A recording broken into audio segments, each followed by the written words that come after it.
Ahoj, dobrý deň. Dobrý deň. Vítam vás, dobrý deň. Ahoj, ako si? V pohode? Super. A ideme na to. To svetlo je absolútne nevyhovujúce, je to ploché. Ja vidím mať strašné kruhy pod očami, to je neprofesionálne. A aké svetielko by ste si takto želali? Horst, prosím ťa, vysvetli pánovi Carsonovi, ako sa svieti tvár staršej dámy.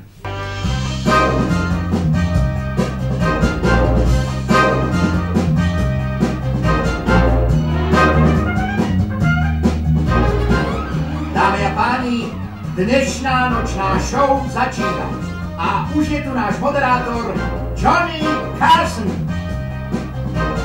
Stále si myslím, že vaše priateľstvo s nacistami vám prinášalo len a len výhody. Pán Carson, ja som 30 rokov nenatočila film.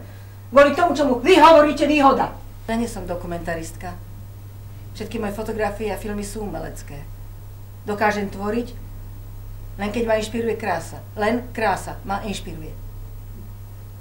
A čo bolo také krásne na naci pochodoch?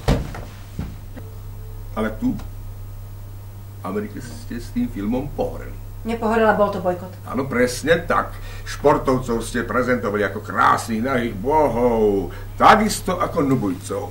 Prečo si myslíte, že teraz s touto knihou to bude iné? Ja niečo poviem, a vy to hneď okamžite vrátite a nasmerujete k Hitlerovi. Prečo napríklad nechcete počuť, aké nové technológie som pre film vymyslela? Prepáčte, aké objektívy sa vďaka mne začali vyrábať a používajú sa dodnes. Vás naozaj nezaujíma nič pozitívne. Stále budete divákom podsúvať len názor, že som obyčajné monštrum, ktoré paktovalo s Hitlerom, nič viac? Leni, nerozumiem ti. O čo ti vlastne ide?